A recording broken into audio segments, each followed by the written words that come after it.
Hi, welcome to Around the Towns. I'm your host, Dan Murphy, and this episode we have some holiday coverage of the Festival of Trees in Elm Bank, as well as coverage of the lighting of the tree in Dover Town Center. So without further ado, let's take a look at the Festival of Trees in Elm Bank.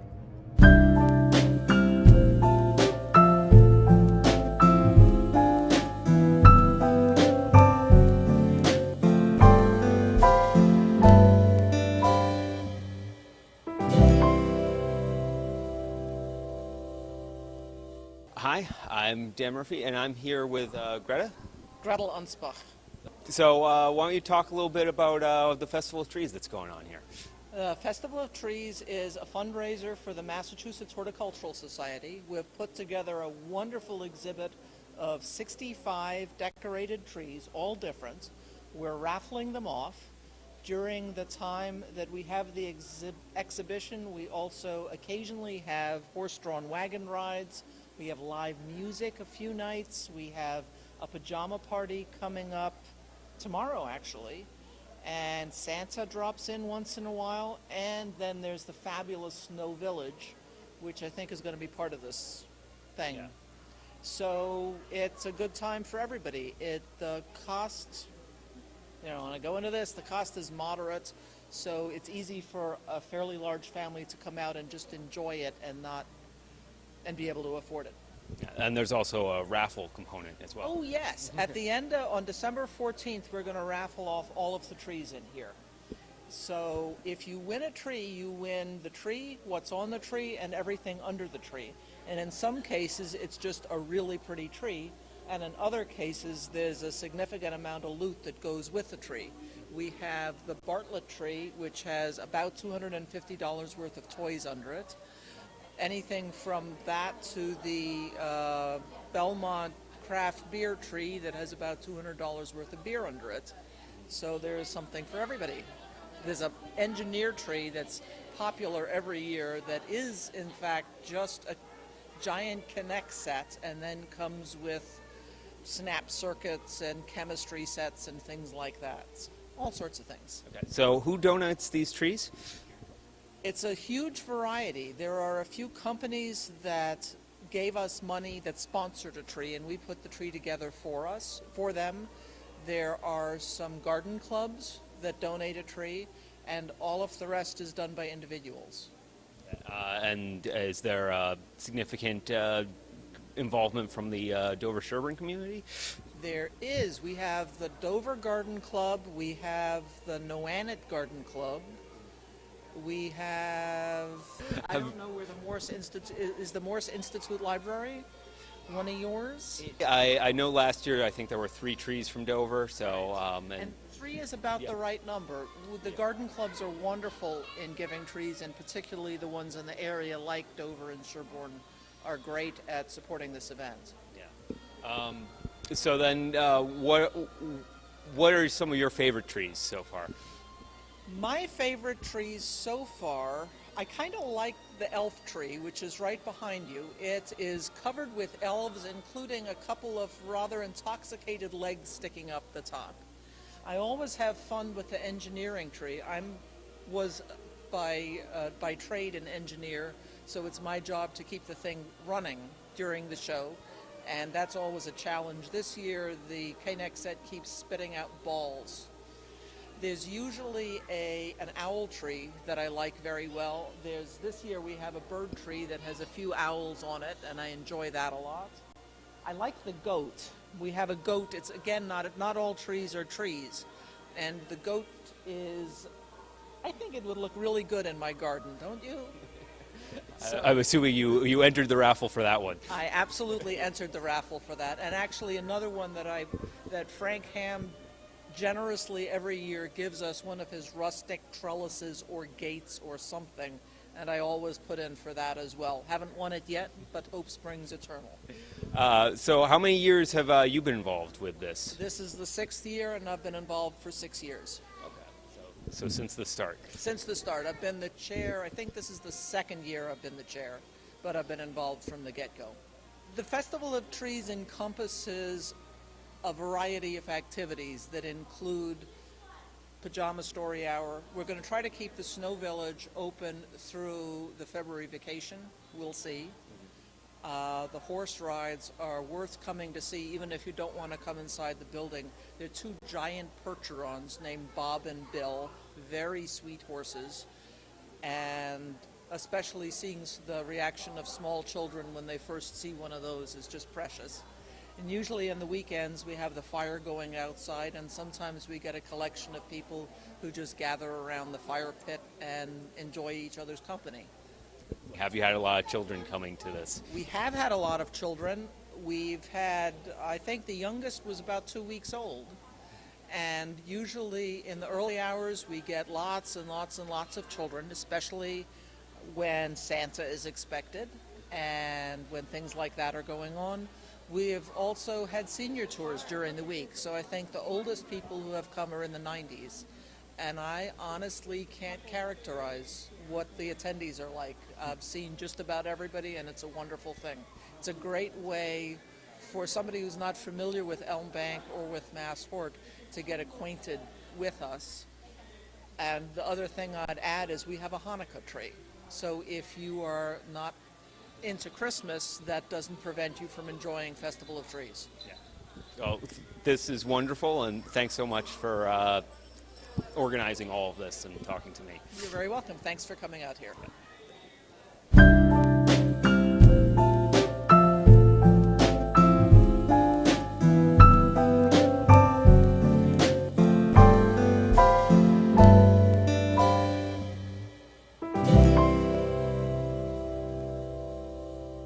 I'm Bill Maha. And I'm Ellen Maher. And then this behind us here is the Snow Village. So what's the background on this? I started collecting about 16, 17 years ago, and then 15 years ago I have a barn on my property. The collection had grown, so I moved it out there, and ultimately it had grown to be on 2 stories. And we would run it every holiday. I would change it around each year. And we would have just friends over and their children and grandchildren. Nothing was open to the public. I had a rule, no publicity. And Ellen had the idea that as I was getting on, if anything happened to me, that would kind of be the end of it. So Ellen's a master gardener, a member of the Mass Horticultural.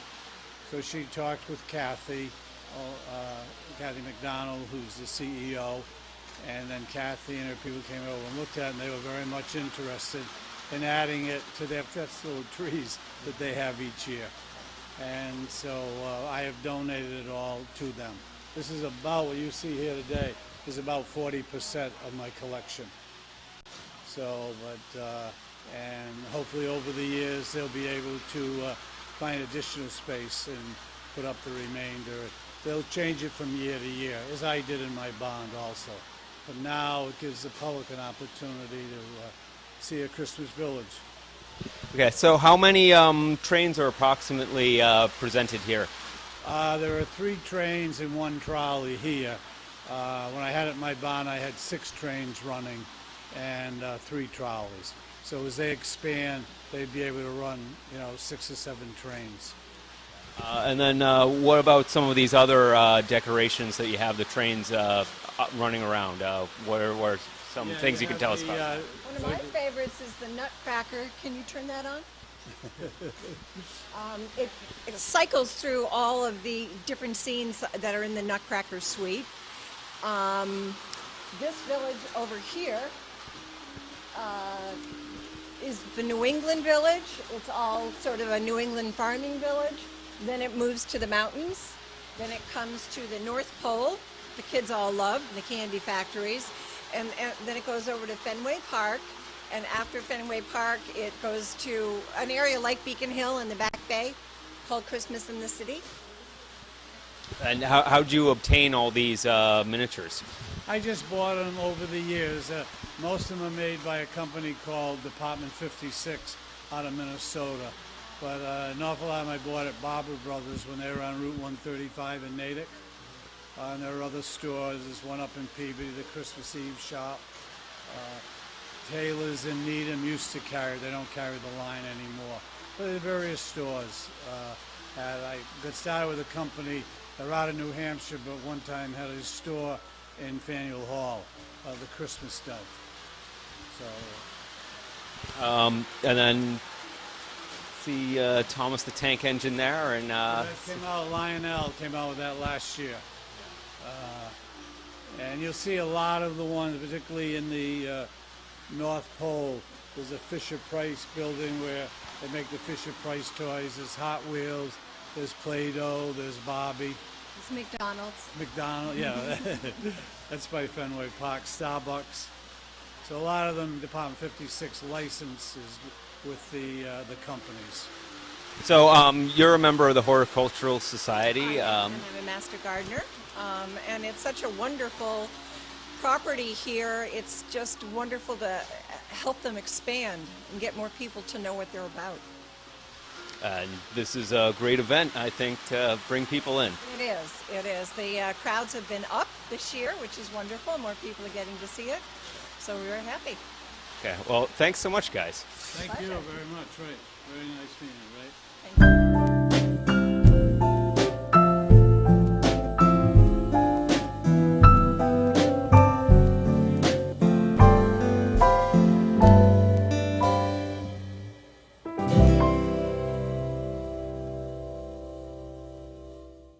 My thanks to Kathy McDonald, Bill and Ellen Mahar, and Gretel Umbach, and everyone else working at Elm Bank. So now let's take a look at the ceremony for the lighting of the tree in Dover Town Center. Good evening and welcome to the Dover lighting. I'm going to put this down in a second. All right, welcome. Here we go.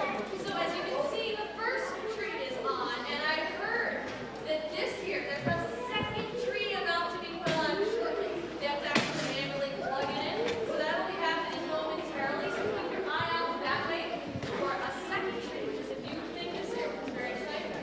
So we're going to play a couple songs. We hope that you'll sing along, and afterwards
So that's all that I have this episode.